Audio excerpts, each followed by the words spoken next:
Assalamu alaikum and welcome to Awaaz Radio live from Nelson 103.1 FM with myself. Assalamu alaikum everyone, and hope everyone's enjoying the lovely weather.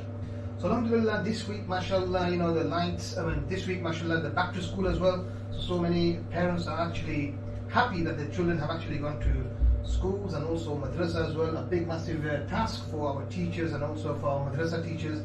We also pray that Allah subhanahu wa ta'ala grant and bless the teachers and also our madrasa teachers for helping our children, mashallah. It's not an easy job, mashallah, 7 hours a day in school and for 2 hours in a madrasa. So mashallah, back to school. So inshallah, in the last 15 minutes of the show, inshallah, we'll talk a little bit about back to school. But alhamdulillah, for the next 20 minutes we have today Z Jogi, mashallah. She's a self-defense instructor, mashallah, from Lancashire. So inshallah, she's going to tell us a little bit about her life story and also her trekking to Kilimanjaro, inshallah, next week.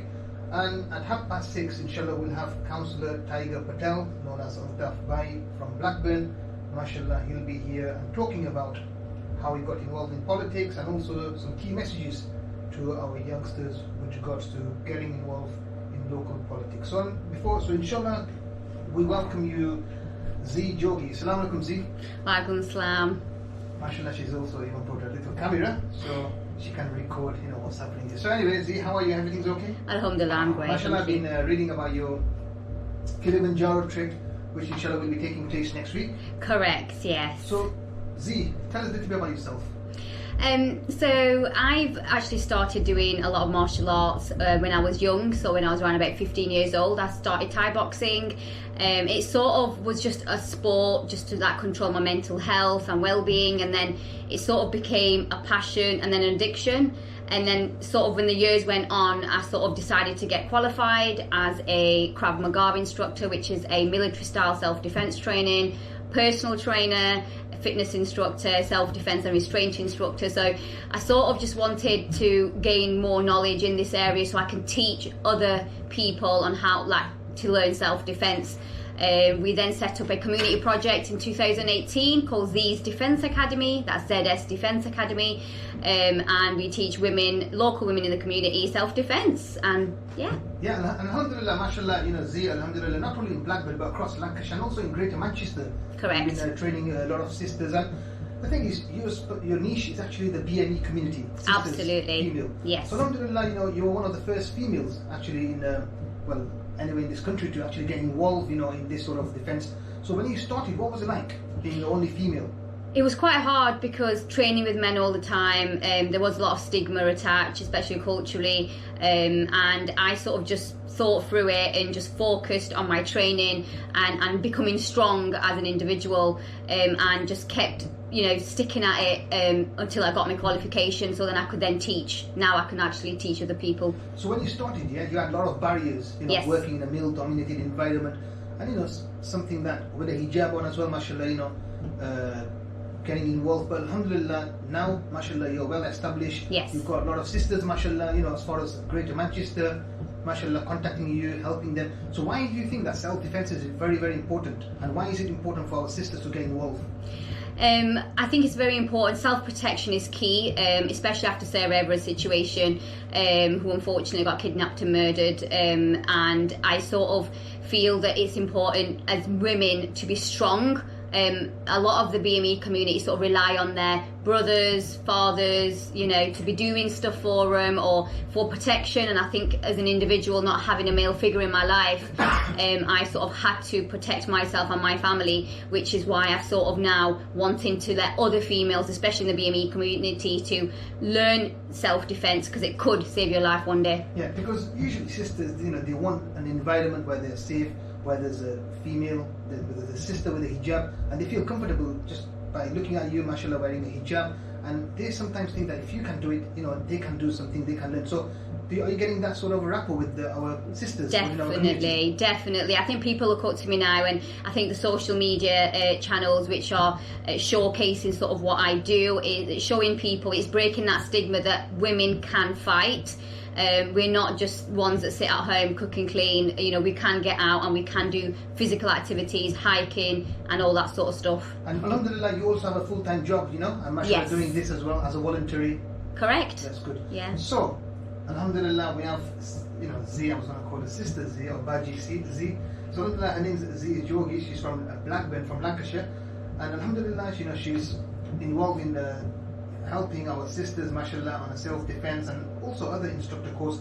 Mashallah, she's been to thousands. You've met thousands of sisters, mashallah. Correct. So what sort of questions do the sisters ask you? Because it's a very different, environment. It's not normal, definitely not. Usually, they can go to netball, badminton, but getting involved in self-defense. Yes, What I mean, sort of we've had sort of sisters? mixed, we've had mixed views. I think there's still a lot of cultural boundaries because it is still classed as a male-dominated sport, so it is still hard to break that stigma in our Asian community that women should learn how to fight. And it's not like you're going to go out on the street and beat people up. It's more, if something was to happen, you know how to defend yourself. You're not going to be in a situation. But it's also building self-confidence as well. Correct. Very important, building self-confidence, empowerment as well, and also giving them that freedom. Yes. To do something.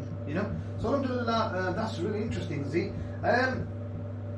anything else like when you were growing up? So you said that you were brought up in an environment where you never had a male figure. That's correct. Yeah, so basically, can you tell us a little bit about that as well? Yeah, so single parents, I've only got a mother, and unfortunately my father had left when I was a baby, so only a couple of weeks old.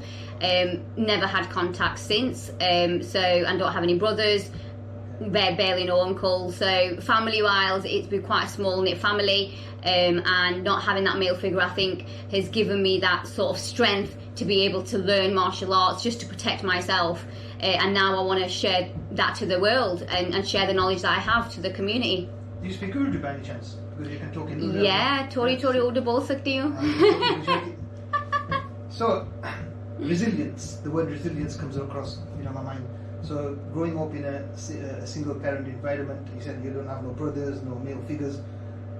Do you think that it's made you more resilient now? To Yes. to challenges, to world challenges. Because growing up, myself, I was being bullied. It's made me more stronger. More stronger to challenge, issues around the world.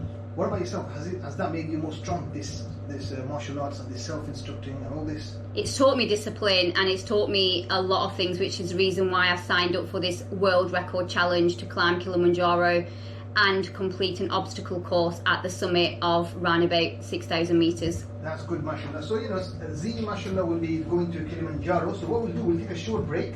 We'll listen to a lovely nasheed, which Z likes, Mahir Zain. So inshallah, we'll listen to a lovely nasheed. And like, if you want to ask any questions, feel free to message us on 07522 723 455.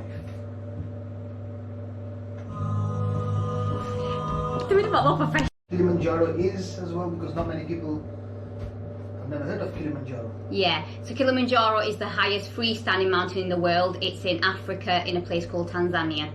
Okay, and Tanzania is a lovely, beautiful place which is on the eastern side of Africa. Mashallah, it was governed by the Sultanate of Oman. So mashallah, you're speaking a lot of Omanis as well. So now Tanzania. So tell us a little about what you're doing over there. Yeah, so the actual challenge itself is a world record title. So we're climbing Kilimanjaro and then completing an obstacle course at the summit. So what's an obstacle course? An obstacle course is 10 different obstacles, 100 meters apart from each other, in the crater of the volcano itself. So it's stuff like monkey bars, climbing wall, balancing beams, and like sandbag carry. Wow. Yeah. So Kilimanjaro, yeah, you're going next week inshallah, and you're going to be climbing now. What's the height of Kilimanjaro? It's around about 5,485. So it's about 6,000 meters approximately. So will you be going with a group, or have you been selected? Because I've been reading that you're one of the only Muslim, mashallah, from this country to actually participate. Indian woman, yes. Okay. Yeah. So there's 45 of us in total, and there's about 12 ladies that are doing it. It's actually the first time it's ever been attempted. And when I sort of had the interview, I think, one of the things that blew my mind was achieving a Guinness World Record. That's one of the reasons why I signed up, because I am a go-getter and I wanted to just focus on that. And alhamdulillah, you've been doing a lot of training as well, mashallah. Correct. I've been watching your YouTube channel, mashallah. Every single day you're doing something. You've been doing some breath test? Yes, or it's the altitude altitude test? training. Yes. Altitude training. So alhamdulillah, so you'll be going to to this Mount Kilimanjaro. Will you be walking? So you'll be walking in a group, yeah? Yes. And will the people be from around the world? Correct.